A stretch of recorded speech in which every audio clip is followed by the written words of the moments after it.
तर नमस्कार मित्रांनो, आज आपण बनवणार आहोत रेस्टॉरंट स्टाईल बटर चिकन.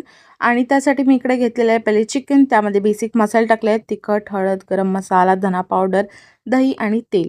ह्याला मॅरिनेट करू दिलेलं आहे 1 तासासाठी. ते जमलं नाही तर अर्ध्या तासासाठी पण करू शकता. त्यानंतर मी एका कढईमध्ये तेल घेतलेलं आहे आणि त्यात खडे मसाले टाकले. नंतर चॉप अनियन आणि टमॅटोज टाकलेले आहेत. त्यानंतर त्यात मी मीठही टाकलेलं आहे आणि त्याला व्यवस्थित परतवून घेतलं. त्यानंतर त्याची पेस्ट केलेली आहे, एकदम फाईनली वाटून घ्यायचं आहे त्याला. त्यानंतर एका पॅनमध्ये मी तेल घेतलेलं आहे आणि त्यात जे आपण मॅरिनेटेड चिकन केलेलं आहे ते आपण याला शॅलो फ्राय करून घ्यायचं आहे. 60% आपल्याला फ्राय करायचं आहे, ते पण दोन्ही साईडनी, कारण की ते आपण ग्रेव्हीमध्ये जेव्हा टाकणार तेव्हा ते शिजवायचंच आहे. त्यानंतर हे दोन्ही साईडनी शिजलं की ह्याला काढून घ्यायचं एका साईडला. आणि त्यानंतर मी त्याच कढईमध्ये बटर घेतलेलं आहे आणि त्यात थोडंसं तेल टाकलेलं आहे, का तर बटर करपू नये म्हणून.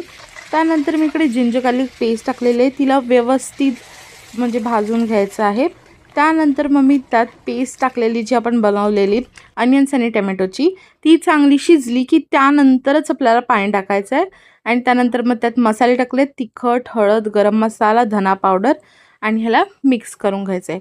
आणि ह्यात मी महत्त्वाचा इन्ग्रेडियंट म्हणजे हनी जास्त टाकायचं नाही. मला पण गोड आवडत नाही बटर चिकन, थोडंसं हलकं ते स्लाइटली गोड हवं, त्यासाठी मी हनी टाकलेलं आहे. तर तुम्ही पण टाका.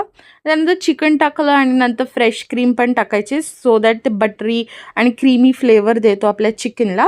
त्यानंतर आपलं जे बटर चिकन आहे ते रेडी. आणि जर तुम्हाला ही रेसिपी आवडली असेल तर प्लीज मला कॉमेंट्समध्ये सांगा तुम्हाला ही रेसिपी कशी वाटली. नुसतं बघू नका, बनवून खा पण. आणि हा व्हिडिओला लाईक आणि शेअर पण करा. नाही त्यासाठी बाय, खा प्यार ऐश करो गाइस. So good.